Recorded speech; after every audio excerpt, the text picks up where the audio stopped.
Hello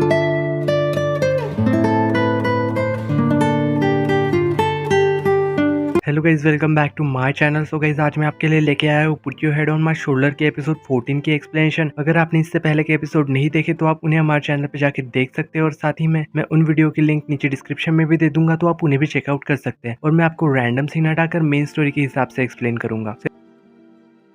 episode 14 की starting में हमें यहाँ पे दिखाया जाता है कि गोए ना उसके दोस्त की कैट को अपने साथ घर लेके जा रहा था, और वो बस स्टैंड पे था। तभी यहाँ पे एक लड़की ना गोए को देख के उसके पास आती है और उस कैट के जरिए उससे बात करने की कोशिश कर रही थी, लेकिन गोए उसे इग्नोर कर रहा था। फिर बाद में जब यहाँ पे मोमो भी आ जाती है, और वो यहाँ पे कैट को देख के ना काफी खुश हो गई थी, और इसके बाद ये दोनों वापस से घर चले जाते हैं। और जब हमें यहाँ पे इन दोनों को लिफ्ट में दिखाया जाता है, तभी यहाँ पे ना गोए को फूफाई का मैसेज आता है, और वो ये मैसेज ना मोमो से छुपाने लगता है। और उस मैसेज में लिखा था कि तुम मोमो को ना अकेले मत छोड़ना, और वो जहाँ भी जाए उसके साथ ही जाना। और इधर हमें फूफाई को दिखाया जाता है जो कि मूवी देखने आए थे, और वो उससे कह रहा था कि हमारी पहली डेट ना अधूरी रह गई थी, इसीलिए आज हम दोनों इसे कंप्लीट करेंगे। यहाँ वो नर्वस होते हुए वांगशाई का हाथ पकड़ रहा था, और वो मूवी एंजॉय करते हैं। वो इधर हमें गुए को दिखाया जाता है जो कि एक पिलो को अपने सामने लेके बैठा हुआ था, क्योंकि वो कैट से काफी डर रहा था, और साथ ही में उससे कैट से ना एलर्जी भी थी। फिर भी यहाँ पे वो डरते हुए उस कैट को उससे बाहर निकालने की कोशिश भी कर रहा था। तभी यहाँ पे मोमो आ जाती है और उसे उस बैग से निकाल लेती है, और वो इस कैट को ना अपने रूम में ले जाती है। और इधर जब यहाँ पे गुए ना फूफाई को कॉल करके उसे इस पूरी सिचुएशन के बारे में बता रहा था। यहाँ वो उससे कह रहा था कि तुम ना खुद उस कैट को निकालो और मोमो के पास जाओ, और शायद वो यहाँ पे ऐसा ही करने की कोशिश कर रहा था, और वो मोमो के कमरे में जाके पर्दे के पीछे छुप गया था। और मोमो यहाँ पे अपने कैट के साथ खेलने में बिजी थी, और यहाँ पे मोमो ने ना उस कैट का नाम भी रख लिया था, और उसका नाम ना सीटू डिंग डोंग रखा था। फिर बाद में जब यहाँ गुए ना मोमो से घर की सफाई करने के लिए हेल्प मांग रहा था, क्योंकि उसके पूरे घर में कैट के बाल ही बाल हो चुके थे, इसलिए शायद उसकी एलर्जी बढ़ रही थी। बट यहाँ मोमो ना उसे मना कर देती है, और बेचारा गोए अकेले ही सफाई करने लग जाता है। यहाँ मोमो ना फिर जब कैट को वॉशरूम में नहलाने के लिए लेके जा रही थी, तभी यहाँ पे गोए को ना कैट की जोर से आवाज आती है, इसलिए वो दौड़ के अंदर चला जाता है। यहाँ वो कैट को टॉवेल में लपेट लेता है, और वो उससे कह रहा था कि शायद इस कैट को ना पानी पसंद नहीं होगा। तभी यहाँ पे मोमो से याद दिलाती है कि तुम्हें तो कैट से एलर्जी है ना, और ये बात सुनते ही वो वापस से छींकने लगता है। हॉल में आने के बाद यहाँ गोए ना मोमो को कैट को उससे दूर ले जाने के लिए कह रहा था, पर मोमो ने यहाँ पे उसे परेशान कर रही थी, और उस कैट को उसके पास ले जाने की कोशिश करती है। और यहाँ पे वो उसे गलती से ये बता देती है कि उसने बर्थडे वाले दिन उसे नशे में किस कर लिया था। और जब यहाँ पे गोए बैल्कनी में जाके खड़ा हो गया था, और वो उस दिन के बारे में सोच रहा था जो कि अभी भी मोमो ने कहा था कि उसने उसे किस किया था। वो फिर अगले दिन भी काम करते हुए वही सब बातों के बारे में सोच रहा था। फिर बाद में ना वो उससे ये कह देता है कि उसे ना वो सब कुछ रिकॉर्ड करना चाहिए था। इस बात पे मोमो को गुस्सा आ जाता है, और वो उसे बहुत सारे जूस कैन पीने के लिए दे देती है, और उसे ना याद दिलाने की कोशिश कर रही थी। और वो सारे जूस यहाँ पे गोए को जबरदस्ती पीने पड़ते हैं, और यहाँ से याद आ जाता है कि उसने कब नशे में मोमो को किस किया था। फिर नेक्स्ट सीन में हमें यहाँ पे गोए को लैब में दिखाया जाता है, और वो वहाँ पे एक्सपेरिमेंट करते हुए वो मोमो को ही याद कर रहा था। तभी आपकी सीनियर वहाँ आ जाती है और उससे डिस्टर्ब कर देती है, और दूसरी तरफ यहाँ पे मोमो भी ना गोए के बारे में सोच रही थी। तभी आपकी फ्रेंड वहाँ पे आ जाती है, और वो दोनों ना ऑफिस का काम करने लग जाते हैं। और दूसरी तरफ हमें यहाँ पे फूफाई को दिखाया जाता है जहाँ पे वांगशाई उससे मिलने आई थी, और वो दोनों यहाँ साथ में लंच करने के लिए चले जाते हैं। इधर हमें इन सबको भी दिखाया जाता है जो कि प्रोफेसर के साथ मिलकर लंच कर रहे थे। तो यहाँ पे प्रोफेसर उन्हें बता रहे थे कि उनकी लैब को चेक करने के लिए कुछ लोग आने वाले हैं बाहर से। तो यहाँ पे जाओ ना गोए को अपने साथ चलने के लिए कहता है, क्योंकि उन्हें ना कैट की वैक्सीनेशन के लिए जाना था, पर गोए उसे यहाँ पे मना कर देता है। और यहाँ पे फिर जाओली ना प्रोफेसर को परेशान करने लग जाता है। फिर बाद में ये तीनों बैठ के लैब में अपना एक्सपेरिमेंट कंटिन्यू कर रहे थे। उस समय यहाँ पे जाओली का ध्यान ना अपने कैट पे ही था, और प्रोफेसर उसे इस चीज के लिए डांट देते हैं। और इधर गोए का भी ध्यान ना मोमो पे ही था, और वो उसके बारे में सोचते हुए वो यहाँ पे एक्सपेरिमेंट में गलती कर देता है। बाद में जब यहाँ पे गोए ना प्रोफेसर से रिलेशनशिप एडवाइस मांग रहा था, और उन्हें बता रहा था कि उसने नशे में मोमो को किस कर लिया था, तो यहाँ के प्रोफेसर उससे कह रहे थे कि उसे ना साइंस की मदद से मोमो को हासिल करना होगा, और वो उसे यहाँ पे एडवाइस दे रहे थे कि उसे ना मोमो से सब कुछ क्लियर कर लेना चाहिए। फिर ये सब यहाँ पे इस बारे में काफी ज्यादा डिस्कशन करने लग जाते हैं, और लास्ट में जब ये कंक्लूजन पे पहुंचते हैं जो कि ये था कि गोए को ना मोमो को एक ऐसी जगह पे लेके जाना चाहिए जहाँ से वो दूर ना भाग सके, और वहाँ पे ना गोए उससे सारी बातें कन्फेस कर लेगा। अब जब यहाँ पे गोए ना मोमो को लेने आया था, तो यहाँ पे वो मोमो का एक पेपर पढ़ता है, और उस पेपर में असल में ना मोमो ने किसके बारे में लिखा हुआ था, और ये दोनों वहाँ से घूमने चले जाते हैं। तभी यहाँ पे मोमो को एक कैट मिलती है, और यहाँ मोमो को इम्प्रेस करने के लिए ना गोए उस कैट के पास जाने लगता है, लेकिन उसके पास जाते ही उसकी छींकें वापस से शुरू हो जाती है। और दूसरी तरफ हमें यहाँ पे प्रोफेसर को दिखाया जाता है जो कि उस कैट को अच्छी तरीके से संभाल रहे थे और वो उस कैट को अपने साथ लंच भी करवा रहे थे। और फिर यहाँ पे गोए को याद आता है कि उसे ना मोमो को एक अच्छी सी जगह पे लेके जाना था जहाँ पे वो उसे सब कुछ कन्फेस कर सके, पर असल में ना वो तो उसे गेम खेलने के लिए लेके आया था जहाँ वो उससे कन्फेस करने की कोशिश कर रहा था। पर यहाँ पे बहुत सारे लोग थे और एक बच्चा ना उनकी गाड़ी को टक्कर मारने लग जाता है और वो दोनों यहाँ पे डिस्टर्ब हो रहे थे। तो यहाँ पे मोमो ना उससे पूछने की कोशिश कर रही थी कि वो क्या बताना चाहता था, बट यहाँ वो बता नहीं पाता। फिर बाद में जब यहाँ पे गोए को प्रोफेसर का कॉल आता है और वो उससे कहते हैं कि कैट की ना तबीयत खराब हो गई है और उसे ना क्लिनिक आना पड़ेगा। और उसके बाद ये दोनों प्रोफेसर के पास चले जाते हैं जहाँ मोमो कह रही थी कि वो इस कैट को ना अपने घर ले जाएगी, बट प्रोफेसर यहाँ पे कह रहे थे कि वो इस कैट को ना अपने घर रखेंगे। तो यहाँ पे शायद मोमो को इम्प्रेस करने के लिए ना गोई ये कह देता है कि वो इस कैट को ना अपने ही घर ले जाएंगे, पर जैसे ही यहाँ पे वो फिर से कैट को हाथ में लेता है तो उसकी एलर्जी फिर से शुरू हो जाती है। इसीलिए इन दोनों को यहाँ बिना कैट को लिए ही वापस से घर आ जाना पड़ता है। और यहाँ पे ये दोनों फिर से सोफे पे बैठ के बातें करने लगते हैं जहाँ गोई उससे कह रहा था कि उसे सफाई करनी है, इसलिए सबसे पहले वो वॉशरूम में जाएगा। जब थोड़ी देर बाद वो वॉशरूम से बाहर आता है तो वो देखता है कि मोमो तो सोफे पे ही सो गई थी। तो यहाँ पे गोई ना उसे अपने गोद में उठा के उसे उसके कमरे में छोड़ने जाता है। तो यहाँ पे उसे बेड पे लेटाते समय उसका हाथ उसके नीचे ही दब गया था और वो ये सोच के अपना हाथ नहीं निकालता कहीं मोमो ना उठ जाए। फिर थोड़ी देर बाद जब मोमो अपनी करवट बदलती है तभी ना गोए अपना हाथ बाहर निकाल पाता है। अगले दिन हमें यहाँ पे दिखाया जाता है कि गोए ना बाहर से कुछ नूडल्स खरीद के लाया था और उसकी स्मेल सुन के मोमो वहाँ पे आ जाती है। तो यहाँ पे गोए उसे बता रहा था कि कल रात उसने खाना नहीं खाया था, इसलिए उसने उसके लिए नूडल्स लेके आया है। पर ये नूडल्स असल में ना राइस नूडल्स थे जो कि गोए को बिल्कुल भी पसंद नहीं थे। यहाँ गोए उसे नूडल्स बना के दे देता है। यहाँ पे मोमो उससे कह रहे थे कि अगर तुम्हें इस नूडल्स की स्मेल पसंद नहीं तो कोई बात नहीं, तुम यहाँ से जा सकते हो और मैं ना ये सारी चीजें साफ कर दूंगी, तुम टेंशन मत लो। पर यहाँ गोए उससे कह रहा था कि नहीं कोई बात नहीं, मैं ठीक हूँ। तो यहाँ पे मोमो ना एकदम से उससे ये पूछ लेती है कि क्या तुम मुझे लाइक करते हो, और ये सुन के यहाँ गोए शॉक हो गया था। और इसी सीन के साथ एपिसोड 14 की एंडिंग होती है।